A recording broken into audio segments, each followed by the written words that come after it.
Juste à côté de l'imprimerie se trouve la boutique de la coopérative, tenue par des femmes de la colonie.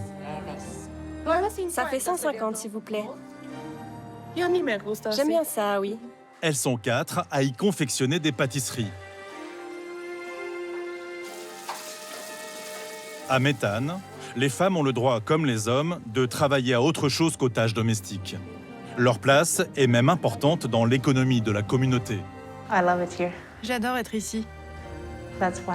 C'est pourquoi je suis toujours là. J'adore mon travail.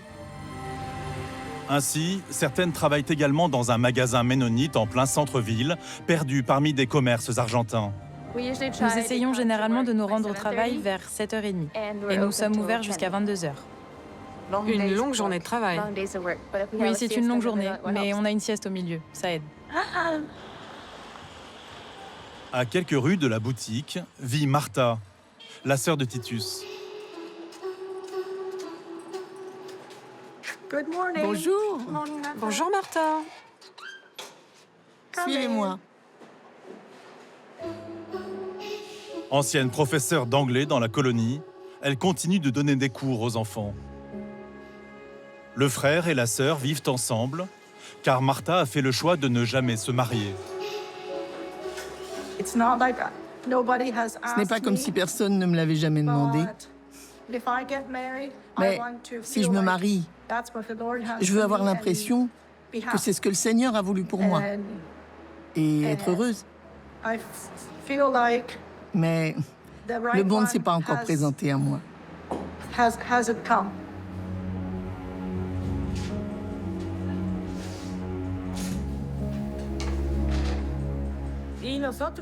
Et nous attendons la volonté de Dieu, parce que tout le monde ne peut pas se marier. Il y en a qui peuvent rester célibataires et d'autres qui se marient. La norme chez les Ménonites, c'est que les femmes mariées restent à la maison, s'occupent des enfants et gardent la maison. Tu ne voudrais pas te marier? Pas encore. C'est trop marrant d'être célibataire. C'est un choix pour toi? Je suis très contente de ne pas encore être mariée. Si cette colonie progressiste laisse les femmes libres de choisir de n'être ni épouse ni mère, il y a paradoxalement un domaine qui reste très codifié, la tenue vestimentaire.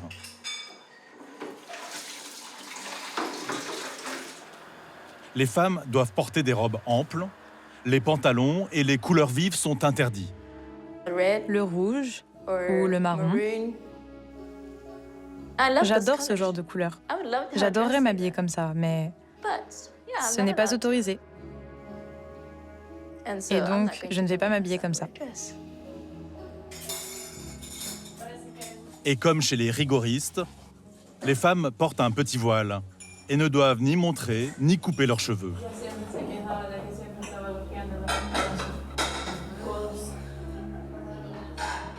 Vous n'avez jamais coupé vos cheveux? Non, jamais. J'aime bien mes cheveux longs. Donc vous avez de longs cheveux. Mais comment vous les coiffez? Comme ça. On les porte comme ça selon la tradition chrétienne. Notre Père qui es aux cieux, merci pour ce jour qui nous est donné. Merci pour le lever du soleil et les nombreuses bénédictions que nous recevons chaque jour. Merci pour la nourriture qui a été préparée. Aidez-nous à vouer la force qui nous a été donnée pour glorifier votre nom avec honneur. Et merci de nous réunir ici. En détachant son chignon devant notre caméra, Martha semble nous témoigner une incroyable confiance. Et pourtant, nous sommes loin d'imaginer les événements du lendemain.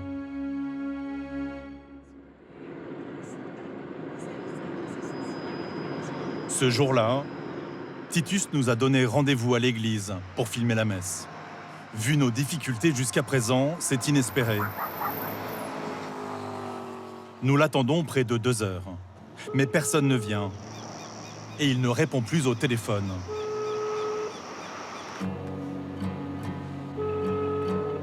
Puis, nous recevons un appel édifiant. Oui, bonjour. Ici Larry Weaver, ministre de cette mission ménonite. Bonjour Larry. Titus nous a dit que ce serait possible pour nous d'assister, de filmer la messe, de filmer l'office. Non, ce n'est pas possible. Pourquoi vous ne l'avez pas dit plus tôt? Parce que Titus nous a permis de filmer. Oui, je suis désolé, mais Titus ne fait plus partie de la colonie. Et il n'a pas le droit de vous donner cette autorisation. Titus ne fait plus partie de votre église? C'était il y a environ 4 mois. Il a été excommunié. Il a commis de graves erreurs.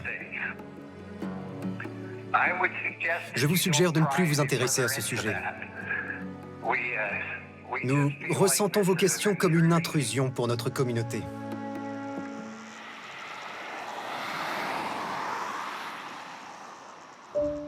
Excommunié. La pire des sentences pour un ménonite qui vit par et pour la communauté. Depuis le début, Titus nous aurait menti sur son rôle dans la colonie. Nous n'en saurons pas plus, car il reste injoignable. Sa sœur Martha, elle, décroche son téléphone. Ok, mais vous-même, Martha, sa propre sœur qui vivait avec lui, vous ne savez pas exactement ce qui s'est passé? Non. J'ai souvent été très curieuse à ce sujet. Je connais quelques détails, mais finalement, est-ce que ça m'aidera vraiment de savoir tout ce qu'il a fait? Probablement pas.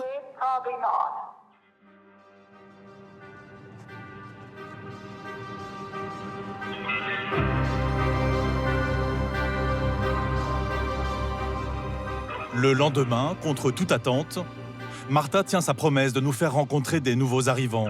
Mais le trajet se fait dans une ambiance glaciale.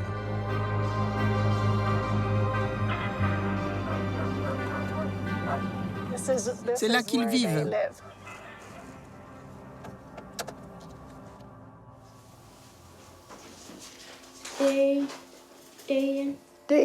Sarah, son mari Abraham et leurs 5 enfants sont arrivés dans la banlieue de Méthane il y a moins d'un mois. Sarah ne parle que le Plattdeutsch. Mais Martha a bien voulu nous servir de traductrice.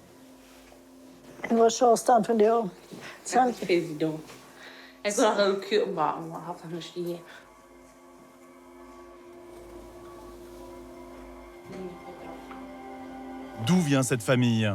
Pourquoi a-t-elle décidé de rejoindre cette communauté? Mes amis là-bas dans la colonie, ceux avec qui nous nous retrouvions souvent pour manger un barbecue, ils se sont réunis et ils ont parlé de moi en disant que j'avais tous les vices.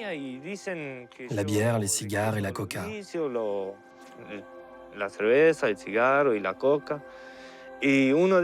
Un jour, il y en a un qui a dit « Savez-vous pourquoi il y a autant de vices chez lui ?